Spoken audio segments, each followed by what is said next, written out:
Welcome to Working Dogs and Whiskey. Join Sean White and Jonathan Moses as they pour a glass and dive into insightful and fun conversations about dogs in all their incredible roles. So grab your favorite drink and let's raise a glass to great stories, laughs, and a whole lot of dog talk.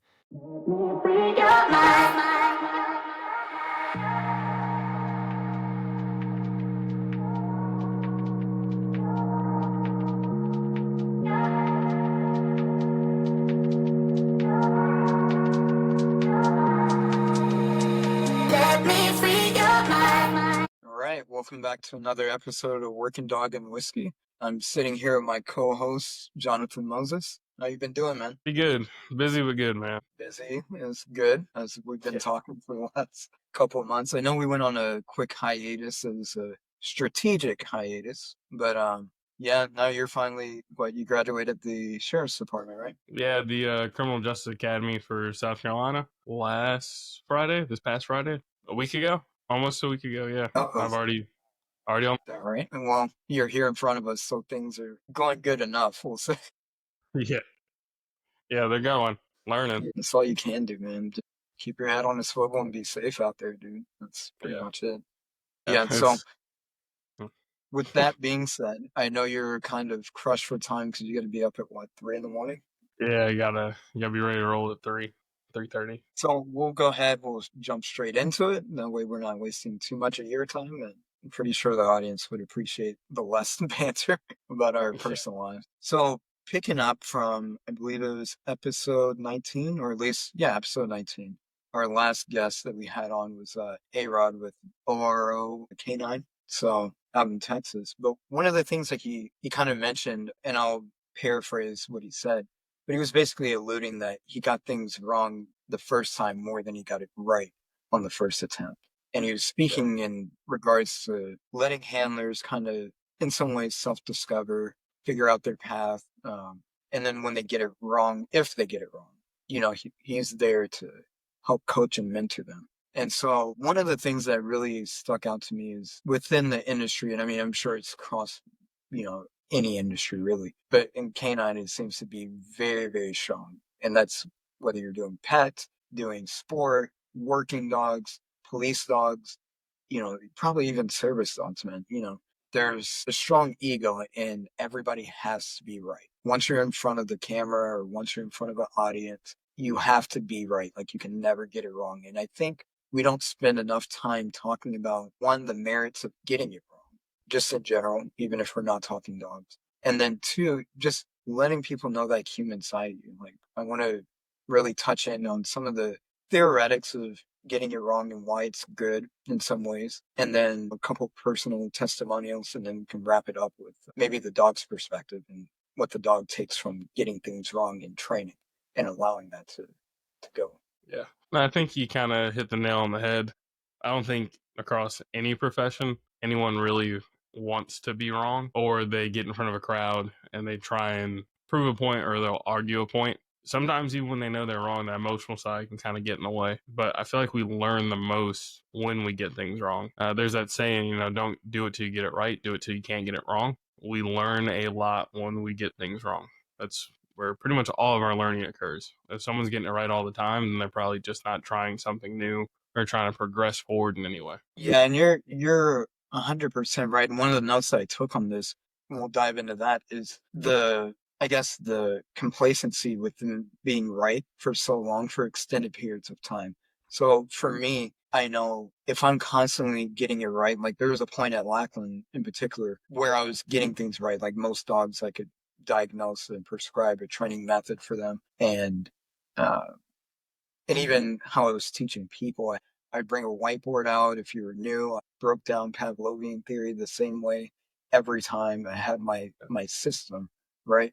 And what I noticed is that I was kind of stagnant in that. So then, just like anything else, I mean, as many times as you can get it right, and especially in dog training, you're going to come across that dog where he's like, dude, I don't fall under your umbrella of training. I don't prescribe to your methodologies and things like that. And for me, it happened. One of the most significant points I remember was when I was trying to somewhat divorce myself from the team and move on to help other teams. And in that process, I had a guy that was under me that was training, and I was leading him to lead the team. And so I was like, all right, buddy, I'll spend the first 2 weeks, and then I'll check on you at the end of week 3 going into 4. Right?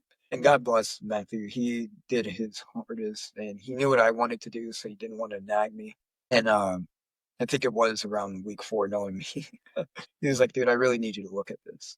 I looked at all the dogs on that trailer. It was just one by one out of 18 dogs. It was just god awful. Like, from their motivation, their sensitivity to any type of pressure, spatial pressure or social pressures, things like that. They were just crumbling left and right, and they barely wanted their rewards. And I just remember looking at Matthew, and I was like, I apologize. This is not the trailer for me to step away from. But so in that capacity, yes, I was wrong for prematurely assuming that trailer was going to be successful. I'm like, their dogs I was with on the first 2 weeks, it looks all right. Overly ambitious to do something a little bit better or promote myself to other people. And it was just not the trailer to walk away from. But going back to what you said, that was the trailer where I learned a lot of the methodologies that I've adopted now. As far as being patient with dogs was number one. There is no rushing that. You had to go step by step with all these dogs. And the other part of it was just genuine understanding on how to communicate. Because before, not that I was super compulsive back then, but the corrections, I had one dog, Uda. You tapped her on the choke chain, and she literally fainted. Like, she would just drop. And it's like, how do you combat that? And so that's why I had to step out of my comfort zone and be less stagnant and really outsource how I was going to train that. And just so we leave no stones unturned, I did combat that specific dog and that behavior with basically a little bit of what would be knee popo now, I guess, which was just light taps on the choke chain, and then pairing it with the yes and pairing it with toy, and the interaction and the play and everything. Everything meant something for these dogs. That all stemmed from getting it wrong and just assuming that everything would be fine, and turned out to be actually statistically our best trailer. But there is a lot of cohesion that brought in within the struggle. Learn lessons right there. And those are the dogs that'll make Yeah. you good. The ones that you got to get creative. When they fall outside your system, a dog will teach you how much you don't know or how much there is to still learn. Because all of a sudden you're like, oh, that is not normal. Like, you may be able to get away with a system, and not you in general, just everyone I do it. Percent of the time, you can kind of get away with a system of training, and then you find that outlier, and you're like, well, what do I do for this? The most recent pet dog I had, actually, they were both here almost the same time, a week apart from each other. Two hardest pet dogs ever had to train. A cockapoo named Amitabha, which you remember him. He comes back and he boards periodically, but the most difficult dog. Just severe resource guarding. He had terrible anxiety, and he was a fear biter on top of it. And he fell so far outside my system of training, like just his combination of traits, that I was wrong about how to go about that. Like, it took a complete just reinventing what I was doing. And then that Great Dane, Brutus was like suicidal. Like, he didn't want to be here. He had zero motivation to live away from his family. With his family, great dog, highly motivated. Like, all his confidence came from them. You pull him away from that family and he crumbled. So again, those dogs make you get creative.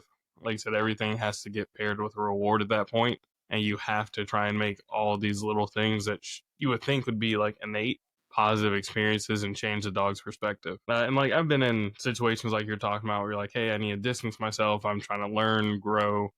And I definitely think that's a good thing to do. I feel like a lot of times, if you're the best person in your training group, you need to get away, go check out some different training. And I'm not saying leave, right? Stay gone, but just go see what else is out there. Go find some trainers better than yourself and kind of get some motivation for, hey, I still have a lot more to learn. These things can be better. They can be more fine tuned. And it just kind of re-energizes you. Because if you're stuck in that same group and you're progressing and maybe that mindset to move forward isn't there, or it's not accepted well, then you do become stagnant. You start to say, well, I feel like it's when you kind of hit that rut. You say, well, it's just training, or it's just this, or it's not going to change, or it's only going to be this good. Just take a step back, go to a seminar, workshop, go find a club, who's doing some high level stuff. And I feel like it kind of gives you new insight into what can be done and what goals you can achieve with your dog and with your training. But I definitely been there where I stepped away and had to go find some new stuff and just see what was out there, because you will fall into the same pattern of the same things. And it's not what dog training is about. We should constantly be learning, improving, wanting to see what's next. And I feel like you only really become irrelevant in dog training when you stop trying to learn and move forward. No, 100%. And one of the things I was saying about as you were talking is you're saying venture out and go learn from essentially other people, and whether it's seminar, the buddy across the street, or you got all types of platforms through social media that you can communicate with others. I know we've referenced it in the past, but you reached out to, I mean, all the way to what, the Netherlands over with Yeah. Natalie. Yeah. So Is that where she's at? Holland yeah, or Netherlands? Sweden. Sweden. Yep, Yeah. Sweden. But through technology and its great gift, you're able to close the loop on a lot of questions that you had with that specific system by reaching out. And I think one of the things we don't really value, like if you're going to be successful in dog training, you have to have a mentor. If you're going to be successful in most things, business, whatever you name it, you're going to have some type of a mentor at some point in order to gain that success. And I think, like for me, I always glorified my mentors, but I never took the time for a long period of time. I never took the time to ask them, what was it like getting it wrong? And how did you deal with it? And what did you see? And I think we owe it to our mentors or whoever you value to value lessons learned, because there's so many people, especially in the dog industry, where they start out headstrong, they're super promising, have a great trajectory, and then get burnt out or injured or just pursue something else. And with that, they take away a compilation of lessons learned that could be taught. And I think we have to remember that the people that correct us or that address our issues in training or approaches to training and things like that, or question our abilities and stuff like that, with the right spirit, of course, in the right context. But there's a reason for it. And that's more likely because you're going on a path of least efficiency. Let's put it that way. Right. And they've seen it to where, yes, I tried that method and it can work, but it may not be the best approach. Let's look at it from this perspective or different set of lenses. And so that's one of the things that I do value about, if you will, seasoned trainers. Now, I am a big proponent of, it's not how long you've been on leash, it's what you've done on leash. So there are some people that have been doing this since the Stone Ages. They give me advice and I nod and smile. And then my dog and I take a little walk. That's pretty much it. But there's other individuals that I've gotten to be around where I'm actually able to feed off of what they're saying and appreciate them going out. No, dude, that's gonna cost you in the end and save me that expense. I always look at knowledge as it's a baton. You have to pass it. Yeah, exactly. Good. I feel like that's a big benefit of a mentor. They should help you skip some of those hard learned lessons. And each generation, I know me and you have talked about this multiple times, but as you teach each person, and we see like there's some 8-year-olds with PDCs out there right now, because we should see people getting and understanding younger and younger, getting a better foundation, avoiding some of those pitfalls that we spend a lot of time experimenting in. Not because you don't want people to experiment and kind of venture and see what's out there, but because you should be able to explain. If you're a good teacher, you should be able to explain, hey, here's why we shouldn't do these things, or it doesn't apply in this situation. You should be able to kind of break that down if you have a good mentor or a good teacher. And I know I just talked about going out and finding different things outside of your training group if you've been kind of stagnant. But when you first start, one thing I don't like to see, and I learned this as well, when you first start out, you don't want to jump around to too many different systems all at once and be doing too many different things. Find a good mentor who's open to learning, open to questions, can tell you how and why, right?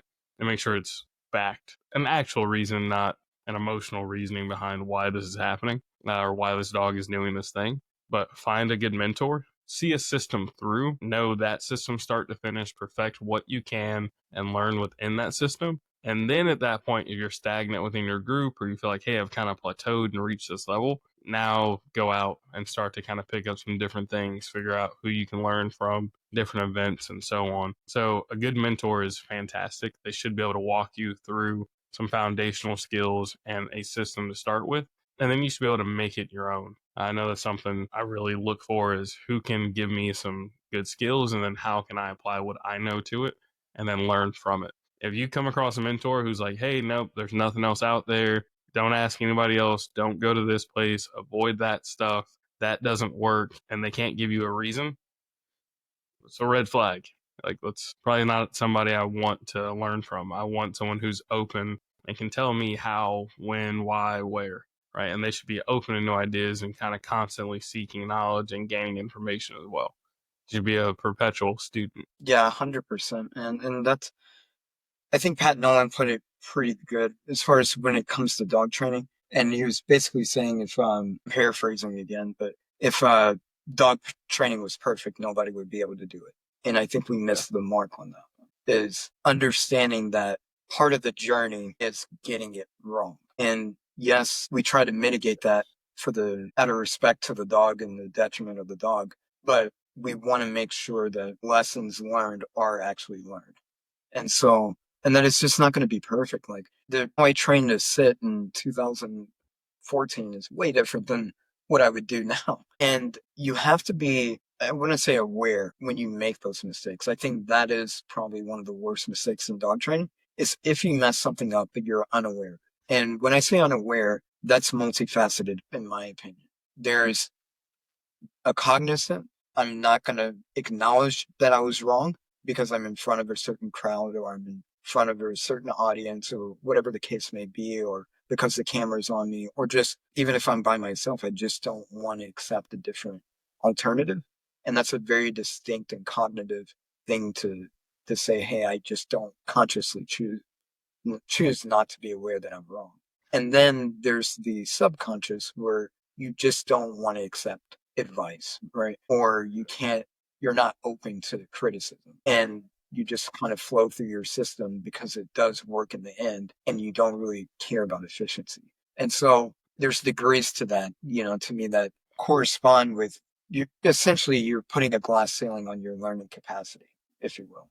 And that's something that I think I've been struggling with over the years, because again, it's not that I'm a God's gift to the dog industry, but I found several systems that typically work for a host of different dogs and different behavioral issues to different disciplines, whether we're talking detection, basic obedience, reactivity, aggression, and things like that, on leash, off leash. I have a pretty strong foundational system to approach most dogs, but by no means am I rejecting anybody's input. There's a lot of input that I'll receive at Blackland when I'm training dogs or working there, because you're always in front of somebody. And to me, there's a difference between accepting or questioning and having a conversation, like a genuine conversation, and then defending, outright defensive of what you're doing. And so my thing now currently is, if you're going to question what I'm doing, prepare to have a conversation. So the only thing. It's not a tit for tat. I'm heavily invested in what I'm doing, or what can I do better, should I say. Yeah.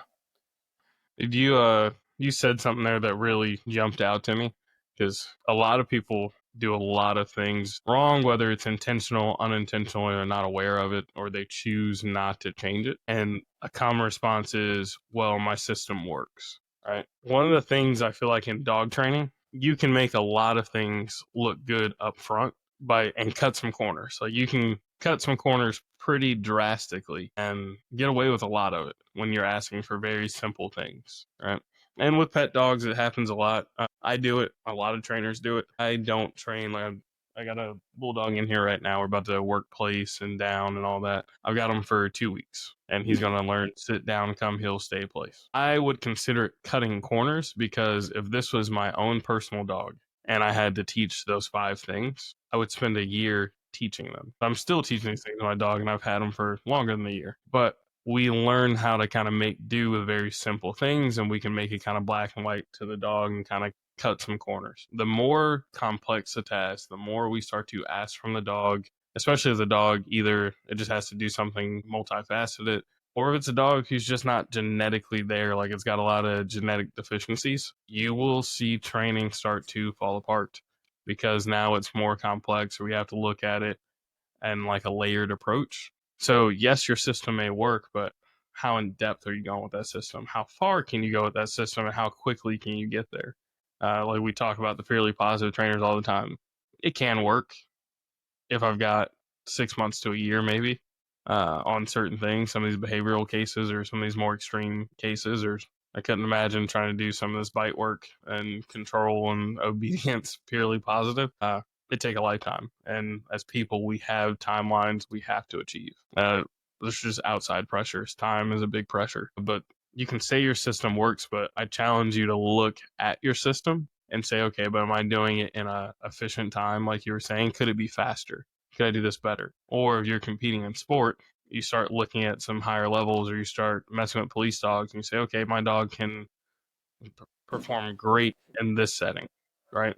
But now I want to add in different markers to make things clearer, or I want to do it around this level of distraction. Well, if I cut corners, didn't have different markers, or I didn't condition my markers properly, and then I try and go to the next thing, that's one less piece of information I have to give my dog as things continually get more chaotic. So again, you can use pressure, you can cut some training or kind of not do as many reps as maybe you should have. And you may see results in simple settings or things that aren't too challenging, or when they're very when you can kind of cue it a lot. A lot of people cue a lot of things. Like a lot of dogs look great on the end of a leash, but when I need that dog to do it 20 yards out, things start to fall apart. So you can kind of cheat some stuff, all right? But as you start to increase the difficulty, what does that training look like? And you'll start to see all the cracks in that foundation, because people didn't want to get it wrong. They didn't want to have to go back and say, well, maybe I should spend more time on this or do X, Y, Z. And it's just something I've kind of noticed. Everyone wants to say it works, but how well does it work and to what level does it work? Yeah. And one of the things that you touched on, and I'll kind of segue it and go off script a little bit, but so it just reminded me when you were talking about like whether you're competing in sports. I think you mentioned something about law enforcement and things like that. So I remember starting out in the military, and like it was always that you subscribe to one camp or the other. Sport military, we were the cream of the crop, self-proclaimed, and then you work with PDs, they think they're the cream of the crop. TF thinks they are, Border Patrol, give another agency, and then all the agencies would sit at the table and say, yeah, sport dogs are not it. That's yes, child's play. They have little play dogs, if you will, for lack of better words. I was trying to not be too vulgar, but just recalling conversations. But yes, so sports trainers were not, they didn't hold a lot of weight. And it's kind of weird because now going to 2025, the gears are slowly shifting, whether we really pay attention to it or not. So, like in Mondio Ring, for example, that's a sport that I subscribe to now currently and work with the club. But some of the rudimentary components of Mondio Ring came, I want to say, they employed it in, I want to say, Belgium or one of those in Belgium, but they used the same training methodologies for the sport. They used it for their military dogs and police dogs, right? And they had great control over those dogs and everything and all those things. Well, now we're starting to see a little bit more of that here stateside, the way that laws are changing, and within canine at least, where you and I were just talking about it probably earlier in the week, where, dude, they're going to start hiring sport trainers. Because if you're telling me, like in California, a dog has to be off a bite within 30 seconds, well, what agency is really training it out that clean? Very few far in between. And let's condense it down to California. How many departments in California are able to really get that skill down? But then you have Michael Ellis that's sitting in California, that easy day. He's done it 1,000 Oh, times or yeah. plus. That wouldn't be, yeah, exactly. Like that's not a problem for him. Right. But what I'm getting at is I mean, well before I got into dogs, but everybody was accusing the other of being wrong, right? We all had our methodologies. But now, in the interest of wanting to be right, whether it's doctrine that's governing you to outsource or go out and learn, or just self-interest and just looking at your dog and just saying, I want better for it. Whatever the driving motivator that kind of, tips the scale a little bit, but we're outsourcing and going to those same people that we accused of, not knowing anything. So, but I like it because one of the notes I had written was being wrong is the vehicle to innovation, right? A lot of things that we enjoy today were because something failed along that process numerous times. And now we get to enjoy technology. How we're talking to each other right now. I'm in Texas, you're in South Carolina, and we're having a live conversation because somebody wanted to figure out how to make this work with the satellite and things that my dog handler brain will never know. But the point is that the more we try to accuse and find fault in somebody or anything like that and just say, oh, point the finger. And it's like, dude, you're just distancing yourself from being better.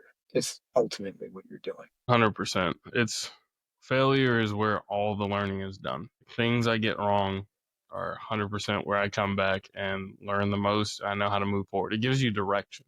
Like if you're lost in the woods, they tell you to just start walking. You're either going to know the right way or one of the wrong ways.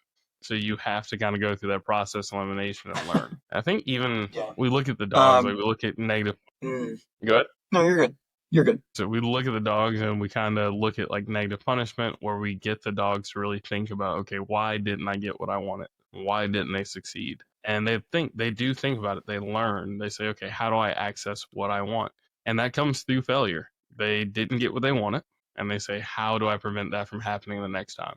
And they learn through failure just like we do. Yeah, 100%. And that's, I was just about to suggest that we shift gears into kind of the dog's perception of getting it wrong and what the value is in that. And you touched it right on point with, I'm trying to stay away from the terms, but yeah, since you brought it up, that the use of negative punishment, uh, the dog would inherently have to get it wrong in order to figure out what is right. And what that really means is if I take a dog and I say, hey, looking at me is good, looking at me is good, looking at me is good, and it pays and it gets reinforced positively. At some point, I'm going to have to escalate my criteria in training because unless my only objective is to get him to look at me, but even still, within that criteria in and of itself, the behavior of just looking at me, we would have to incorporate some duration. In order to get duration, we would have to deny the dog reward in order to get that. And sometimes that's all dog dependent. And sometimes that goes a little bit smoother. Sometimes dogs accept it a little bit better and you don't see, let's say, the ugliness of the dog getting frantic and looking away. Maybe it just stares at you and waits because it believes and your timing is just perfect. That's in a perfect world. But usually what that looks like is what I just listed. The dog, you withhold reward, the dog kind of gets a little frantic, and then now you have to, and then once it falls back in line with the correct or the desired behavior, we reward it, and now we can add duration within the behavior. But a big strong point in that criteria is the dog getting it wrong and then understanding that's not beneficial for me. These set of things are beneficial. And one of the things I'm working on when we're talking about control versus drive is part of that is communication and understanding that the dog is going to get it wrong. And it's not necessarily the dog saying F you or throwing middle fingers up to you.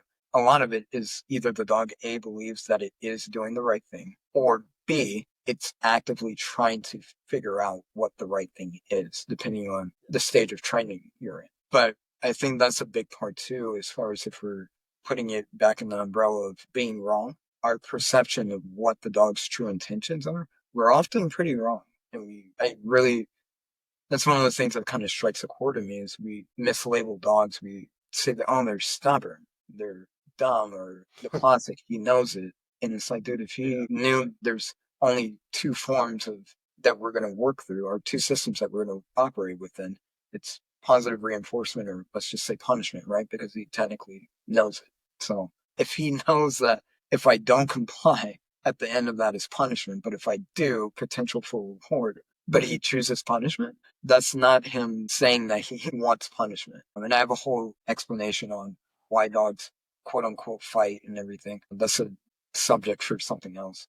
But getting back into it, but our perception of dogs is inherently wrong because the way that they learn is opposite of natural human rationality. Yeah. No, I completely agree. I feel like we hammer dogs a lot for what we think is disobedience. It's not the case. We get caught up in what's going on with the dogs. And like you said, we as people tend to think, oh, he doesn't want to do this, or he's trying to flip me the bird.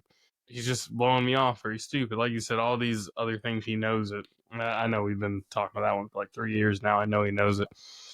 Yeah. He said if it's a motivated dog, he's properly motivated, or even if he just knows doing the right thing avoids this correction that's unpleasant, no dog is like sitting there like, yes, please whoop my ass. Like, that's just not what the thought process is behind that. They're unsure. They don't know which path to choose. As people, we tend to take that personal. We get our feelings caught up in it. I feel like sometimes when the dog does that, as trainers, and all the dog is trying to do is figure out the right way. But as trainers, I feel like we let that attack our personal pride and ego sometimes. It's almost, if the dog can't figure it out, then it just means your training wasn't clear. But no Right. one wants to come to that conclusion right away. They immediately want to point at the dog and immediately place blame. And now they need to layer in a correction or say, okay, hey, I'm going to make you understand what's happening here. And more often than not, you're just shutting the dog down, or you're eliminating the dog, you're stopping the dog or eliminating the dog from wanting to try new things. And it's usually a recipe for disaster. Yeah, that's the thing too. Like when we look at, I think we spend a lot of time, or I'll speak on my just personal experience, in the operational world, and a lot of it is spent trying to avoid scenarios where the dog would probably get it wrong. So, and I'll just throw some basic examples. Like, I don't want to put this training aid at this depth or this height because doctrine says that's the limit is only 6 feet, 3 feet deep. And that's not an actual number. I'm just making it up. But, we don't want to go past that threshold because I don't want, that's not what's within writing. And then the other part is, I know my dog won't hit it. And I'm like, well, then this would be the time to address that. Not when, you think if you're looking for narcotics, you think the cartel care. They're like, what did they say? 6 feet, 3 feet deep? Okay. Make sure we stay here. Yeah. Let's get them a 6 foot fighting 6 chance, inches, boys. we're good to go. It's like, dude, that's a ridiculous theory. But the point, getting back to home base, is that I'd rather see my dog get it wrong in training. Now we compile everything that we've talked about in the episode. All right. If the dog got it wrong in training and I'm unable to address it in that scenario, let's go back to the drawing board. Let's figure out. And then if I can't get it on my own and the company that I'm surrounded with, okay, now let's outsource. But I think there's a different frame of mind that goes in to looking at being wrong in dog training. And it does stab at the ego. I mean, don't get me wrong, I'm susceptible to it too. And it does hurt when you do get it wrong, especially if it's not planned or predicted that or expected that the dog would mess it up. But the biggest thing is that when the dog gets it wrong, that invokes curiosity for me. And I think that's really the nature of why I stay in it. I don't like to see it often. That would be Yeah.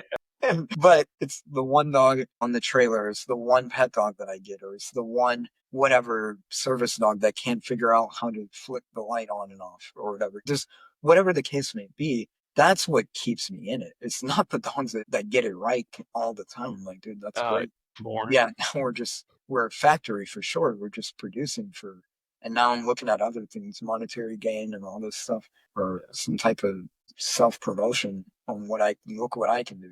But it's the dogs that get it wrong that really get me inspired to, okay, that's right. I need to work on my communication. And that's how I like to look at it. Getting wrong is just a measurement of my skill set. That is all it is, outside of lives being on the line and things like of that nature. But if we're just generally speaking in training, that's my mindset. And then done a fairly decent job. I mean, through you and through this podcast, surrounding myself with a network of people that I can reach out to and say, hey, look at this. What do you think? Am I looking at it the right way? Would you go about it this way? And tying everything back in, these guys are like, no, yeah, this is not good for X, Y, and Z. Or I can get ahead. They're like, oh, dude, were you thinking about doing this? Yeah, I was thinking about doing that. So I did it last year. Yeah. It was not it. It seemed good on paper. It's not it there. And they've already paid the dues for me. and the dog doesn't have to experience it. We can come up with a better training plan. I think as you were saying that, it made me think about training and trialing, like in the sport world, as we talk about finding those holes and trying to patch them or prevent them. I feel like in the sport community, it's more common that if you're training and you see, wait, my dog's struggling with this, let me fix it. Or, hey, this isn't working. We need to figure out how to do this thing now. Because come trial day, it's a test. Like they're looking for the holes in your training, especially in your sport in Mondio. I wish I could compete in it. But in your sport in Mondio, if they can see how you put something together or how it was built, the decoy's job is to try and unravel that training. Which it's just a badass sport. But that is the point of it. Versus, I feel like with a lot of police dogs, and I don't know about military working dogs, you'd have to comment on that. It feels like they're in training a lot of times. They say, oh, my dog struggles with that, so we'll just do something else. Yeah. But the problem is when you're trialing a sport dog, like, yeah, that's cool. It's fun. It is a good test. But, like, you're going to walk off the field. You're going to go home, and, like, you're solid. Like, you're good to go. With the latter two, the military working dogs or sport dogs, that's real world. Ain't the time I want to figure out I got holes in my training. Like, that's a hefty price you're gambling with right there. So if I see those holes, I feel like it's more common in the sport community for people to say, hey, let's fix that. Let's train it. If we need to, we'll go to other trainers. And I think the reasoning behind it is with sport, you kind of have an outline of what to expect, right? Like every sport has its rules, even the PSA and Mondio, like they're very scenario based, but you have to have certain components and elements, and it's written out for you. Like it's right there what your dog has to know, and then we just work on proving those things. I feel like with police dogs, there isn't a written guideline, quote unquote, because you don't necessarily know what to expect, or you may train something that you only use once or twice, right? And because of that, I feel like they avoid a lot of stuff. They don't necessarily have a structured plan or approach, which is why I think sport training is kind of, those worlds are starting to intermingle a little bit more because they're generalizing and proofing. Even though they have that written guideline, they're just proofing everything to the best of their ability. Because come trial day, they don't know what to expect, or they do to a certain extent. Whereas without the written rules, a lot of people, again, kind of say, hey, well, it's worked up to this point. Fantastic. I'm glad it's working. But worst case scenario, does it hold up? And I feel like it's where a lot of the military and police community don't look to worst case scenario, or if my training's pushed to the max, or that one scenario does happen. Whereas with sport, the scenarios are out there. They're meant to push the training and find the holes. Yeah, and those you made a good point about wanting to do something else, and it reminded me of a quick story, and we'll start to wrap it up because I know you got to get going, and I got a dog to train, 2 dogs. But so I had a handler, and he just, for my standard, was a bare minimum. Well, honestly, below bare minimum. But I wasn't in the position at the time I wasn't the trainer at that point. I was just a handler alongside him, and I watched him and everything. And he was on night shift. So when you're on night shift, it's kind of like you're in no man's land. Like nobody really trains with you. You see people maybe in the morning as you're coming off shift, blah, blah, blah. So he really wasn't proactive about training, but he was very heavy into like the police side of it. And so we're changing over for shift, and sometimes I would help him train. Like I would stay for shift interactive. If I was getting off days, I would stick around and help him train so he could sustain. That's why I said he was bare minimum. But anyways, so he came, I guess he had some lady at the gate. She's in her vehicle, obviously, and just acting very neurotic and threatening officers and everything. And he had his dog with him. This guy, he tells me, he's like, well, the oddest thing happened. I was like, what happened? I'm trying to avoid mentioning the dog's name because some people may know. But anyways, he was like, yeah, the lady's acting wild, and I told him watch him, and he just stood there and looked at the lady, and I looked at him, and I was like, of course he did. Why would he do anything different? And he's like, yeah, but he should want to bite him or bite her or do something and bark. And I was like, I'm trying to not use names. That's why I'm struggling. I was like, when did we ever train a vehicle extraction? Ever with this dog? He had no idea what I was talking about. He's like, yeah, but it's still, we've done civil, he's done this. And I was like, again, when have we Who told him trained he this? can go in that car? Yeah, that's the area of opportunities. And I was like, maybe if we train more, we could get there. But he did exactly what your training would suggest. Yep. But sorry, that when you brought up avoiding training, because other dogs on that kennels, we had this big court distraction, and he was always the guy, he's good. I'm gonna go work with him. It's like, dude, man, it's actually been good. Finally getting another episode in. We're getting back on track. Yeah, 2-month hiatus, but we're back at it. this one was intentional. Yeah, it This wasn't intentional hiatus. We did this on purpose. Yeah, we strategically planned for it. So real quick, I guess I should have did this at the beginning. We'll get our format. We're getting knocking the rust off. I did figure out the importance of people liking and following and stuff on Spotify and Instagram, in particular Spotify and Apple Podcasts is where we're at. So if you're listening to this, please, what it does is the more followers and everything that we have, and this is probably news to no one, but it expands our audience. So the more we have, the more likely it's going to show up in people's feeds and stuff when they're looking for things, information about dogs and all that stuff. And then the more we can do there, the more we can get sponsorships. That way I can decorate my wall behind me and actually have some good stuff. We can look a little bit more professional, buy new mics, give you a better show, and get better guests too. Not that the ones we have are crappy. We always want to elevate, right? So please, if you're listening, definitely, follow us and do all the things, and then tell somebody else about it. Don't just keep it to yourself. Yeah. Tell somebody else. I know we're gonna try, and we've been talking about it. We're putting a plan together right now to get some more training material that people can actually implement. So when we're talking about some of the stuff on the show, whether it's written or video format, putting some stuff out on the different channels and pages. That way people can go back and put it to use or have like a guide to follow with some of the training stuff we're talking about. So the goal here is to build a community and help different trainers succeed. So you'll be seeing a lot more of that stuff. So please share, put the information out there, and we'll try and help everybody out. Yeah. Also, I guess we should add where you can find us. We'll start with the Working Dog and Whiskey stuff. So right now on Facebook, we do have an account. If you just type in Working Dog and Whiskey, it'll pop right up. Just give it a follow. I'm actually going to be putting in just daily questionnaires, feelers, see what people want to talk about and getting different perspectives. And we'll be putting some stuff out there. I think YouTube would probably be the best spot. We have a YouTube page, but it's not that active as of yet. But as you were saying that, I think that might be the spot to put some of the training videos there. Yeah. Especially some of the longer format ones. There. That'd definitely be a good spot. Yeah. Yeah, that's something we can work on. It'll be just, for right now, it'll be kind of random, but it'll get tailored towards actual episodes as we go along. We'll make it fit. For right now, that's YouTube, Facebook, Instagram. We changed our Instagram to the actual just Working Dogs and Whiskey. So on Instagram or any platform, really, just Working Dogs and Whiskey. And then that's a good place to message us if you want to talk to John and I both. We both see the messages that go through there on that handle through Instagram. And then, John, if they want to follow you individually because they like you as a police officer now, where do they find you? Rookie, but it's just Jonathon Moses K9. Yeah.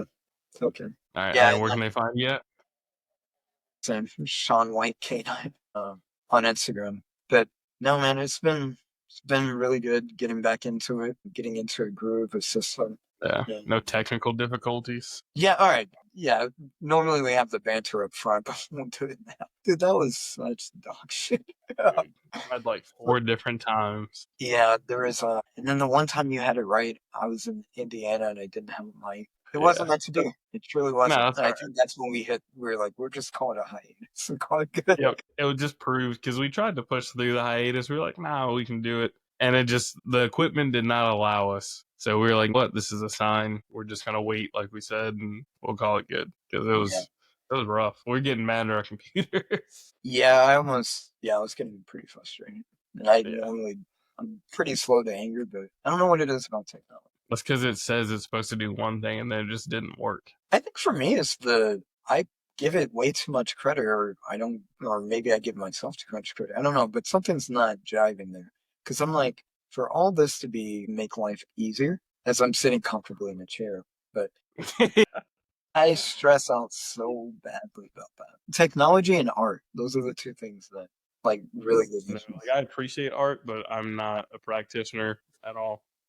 No, no. I mean, if you consider dog training an art, which it is to a degree, that's something Yeah, we'll talk about later on, the science and the art of it. But yeah, that's about as artistic as I get. I'm probably autistic. I'm getting a little bit better with the videography stuff. I'm starting to find Yeah. a flow, but I don't even consider it artful to be honest. I've just found a system. It's not like I'm very creative with it. I just found something I can actually do, and I just replicate it. It's not, yeah, art's not music, no, drawing, hell no.